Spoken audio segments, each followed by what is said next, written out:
What's going on, guys? Chatty CRC back with you here, and promised you micros, and micros we have. Everybody knows about the babyhawk-r, how awesome it is. Mine's running 2.5 inch props, 3S, couple little upgrades, different camera, blah blah blah. We'll get that out of here and we'll talk about the real players. So what we're here to talk about that today is the X-Hover B-roll. And this is the X-Hover B-roll bind and fly. And we're actually not going to talk a whole lot about the actual bind and fly yet. We're going to be talking about more about the frame and another build out that I did. So I've already emailed X-Hover and put a support ticket in. Of course, it's Saturday.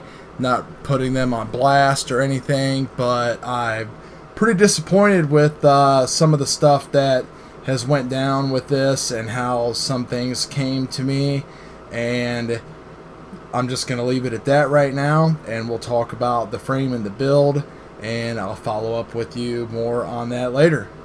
So this is the B-roll frame, and I picked up another frame because I'm looking for a specific purpose. I was looking for a dual stack and also looking for a top mount battery, and there's not a whole lot of options out there. There's options coming, of course, now that Rotor Riot and oh my god, Acrobrat is coming out. A lot of people are probably going to be going and looking this route. Airblade UFV has got a new Intrepid 3-inch coming out, which has the double stack with the split mini, and that's really what this all revolves around, is using the split mini and getting some HD footage out of it. Now, if you never use the split mini, the footage is okay. I mean, it's better than DVR. It's not GoPro, but it looks good. But it does take a lot of setup and just some really good conditions and things to work to get like perfect video. Now, I don't have any jello in this rig at all. I did have jello out of the box with my bind and fly B-roll, but that's just something that, you know, I'm going to talk to X-Hover about. And yeah, let's go over the build here. So the frame is kind of unique. If you look at it a little bit, it's kind of a weird dead cat type of deal, where a lot of, you know, you have a lot of the front end here sticking out past, you know, your center point of like your props, so that way you don't get any of your props in view. So the CG is a little funky. You know, most people, including the bind and fly, had like the battery pad like all the way back here. You know, with 5-inch quad, CG just doesn't matter a whole lot, but with these smaller ones, it definitely does. So you can see I've got some of the, oh my god, stick tape up on top of here, and I've got one of the these Velcro straps.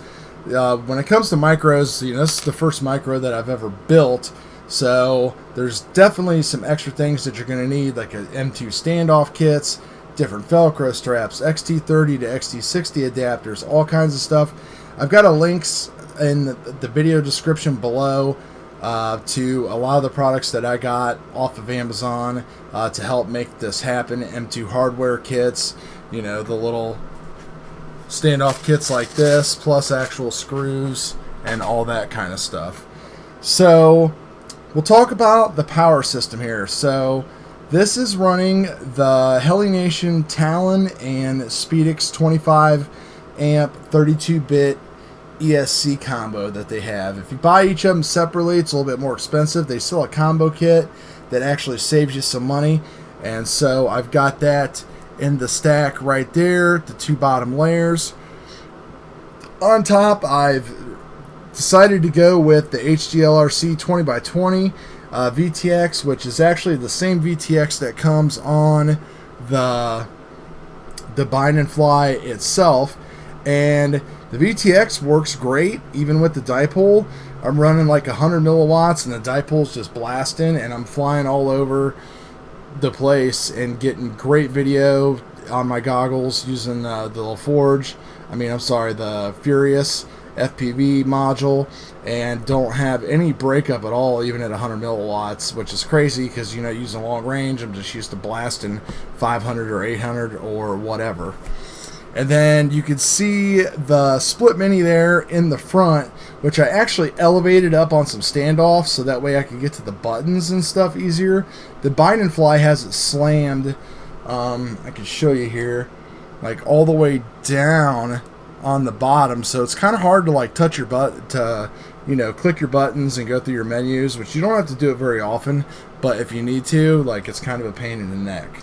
So I've got my elevated. The other thing is the Talon is super easy to set up. There's a couple of wires with the ESC that you have to change, direct connection. I also have an RXR in here for Free Sky for the receiver.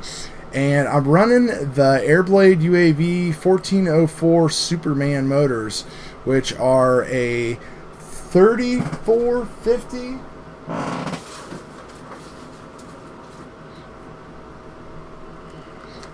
Sorry, 3850 1404 motor. And on those, I'm running Rotor-X 3-inch 3044 propellers. And this is running on...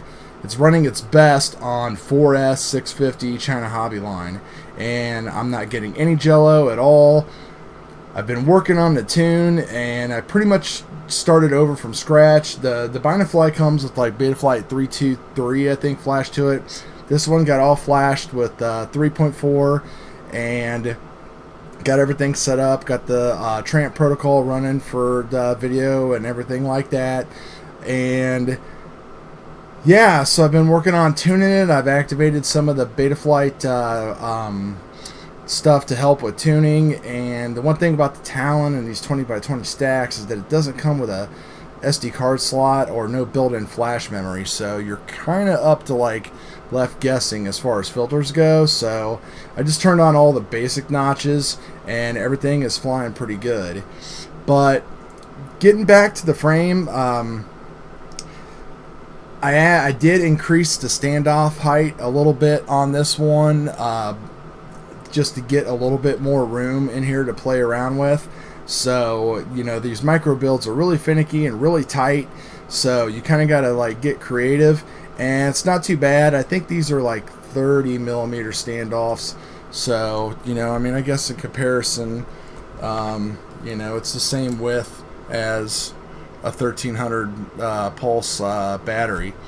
So I've got my XT30 lead here on the back, and then added a 470 microfarad cap to that, and everything is running great. Just have the dipole hanging on here, zip tied. I did put some goop inside there to hold down the UFL, and of course I'm using these Velcro straps that they're made by Rux Hobby.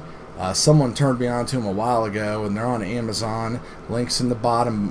They're a perfect length, and these things like grip like super tight. So I did have some battery ejections with the bind and fly, but with the Oh My God tape on here and this, I haven't ejected a battery yet, and I've crashed this a couple times. So everything is really working great. We'll go ahead and go to some flight footage, and I'll show you exactly what's going on the 4S, and you'll see, you know, the tune still needs some work, but man, flying these micros is super fun. I don't know how involved I'm going to get in them, just because, you know, everything is cheaper, but I'm pretty happy with everything that I have right now as far as my 5-inch rigs and everything go. But these are nice just because they don't bother anybody, and I can go to a park and play around and not like get harassed and stuff, because these things are super quiet. But, you know, they're also pretty powerful. And if we want to get a weight on this baby, so we're at 133 grams. So that's not too bad considering everything that's in here. So again, I'll show you the video. Everything is flying like super great, and when I get more information and get some information about what's going on, with my bind and fly here. You know, we'll talk more about it. When you price everything out, you almost get to this price with this, but you definitely get a lot better gear, I think. But they're two different purposes, because, you know, X-Hover really says to fly this on 2-inch, which, you know, is pretty underwhelming, and I kind of wanted a little bit more. And, you know, so I threw some 2.5-inch props on here, and I've seen some other people have done the same thing. But, you know, it's just really, it's kind of like an awkward setup. I'm not sure exactly what was going on. It was real jumpy and bouncy. The flight characteristics weren't that good. Maybe it's because there's no cap on it. Maybe it's because the stack is hard mounted. I'm not sure. But like I said, there's other issues that were going on here. But the frame itself, definitely a great option. Definitely a winner if you are looking for something that will run a split, which pretty much everybody's going to be wanting to do now, and get you another stack in there. So we'll see you guys here at the footage.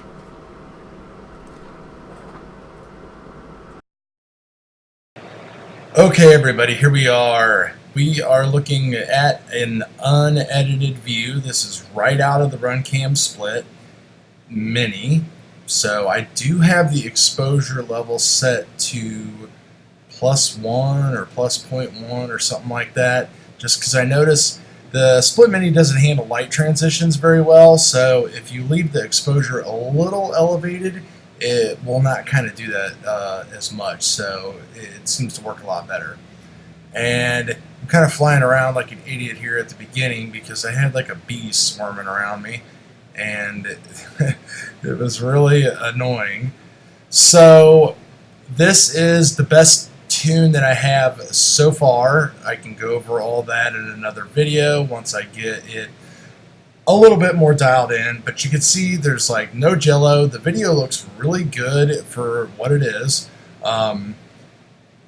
There's a little bit of oscillations and stuff that's going on. I can fly around, no problem. On the 650 4S China Hobby line pack and 3-inch props with the Superman motors and everything, I'm getting like around 6.5 to 7 minutes of just like cruising with maybe like a couple punch outs and stuff like that. But really, I'm just kind of like getting used to this micro thing and having a little bit of fun because I can just kind of fly it wherever I want to because it's smaller. So I'm investigating like little areas and little tree gaps and just kind of getting used to the throttle. I did try this setup on 3S, and it just doesn't work. I've been learning a lot about like micromotors and stuff like that, and it's kind of like when we go from like 6 and 5-inch props and low KV and high KV and everything like that. You know, if I wanted to fly 3S on this, I'd pretty much have to prop down to like probably a 2.5, since this is a lower KV motor. But since it's higher KV, and I could run 4S on there with the 6-inch, and it's just a perfect setup. The video looks way better and way smoother than it does on 3S, and plus, like flying on 3S, you could definitely tell that something was going on as far as like PID tuning or being under power or something like that, because I would get like crazy dips and around corners, and I would get really weird flight characteristics, kind of like the stuff that people are talking about with Helio sometimes when they're having problems with getting their filters and their stuff set up a little bit, how things kind of like dip, like you get blown by a gust of wind. That, and combined with just trying to figure out all of the different stuff in Betaflight 3.4, because there's like so many things that you can do. I pretty much went through just the basic tuning guide as far as turning on like the I-term relax and turning up my I gains, and I did leave set point weight at 1 and transition at like 0.2 for a little bit of a smoother feel. I also have run with Expo, so it's a little bit smoother that way. But you can, this thing will go like really fast too. I'm not like flying it super fast. Sometimes I'll do some like little fast things, but I was kind of getting down towards the end of my battery because this is like the third trip on one battery pack, so I set up 3 different profiles to test the PIDs. So as you can see, no props in view, which is a great thing about the frame. And you know, it's a super solid frame. Really feels really nice. You can see it flies pretty good to me. It'll do a lot more and go a lot harder if I want to. That's for sure. All of my motors are coming down cold. Got really high gains, 50s, 60s, and 70s. And then like these are in like 34, 36, somewhere around there. But lots of control, power when I need it, but just fun to cruise around. 6.5, 7 minutes. And this build came in probably about $50 to $60 cheaper than the bind and fly version, which is another thing that kind of just doesn't sit right. So I was scared about building micros, but who knows, I could have built one that worked just as good myself. So we'll talk to you guys later.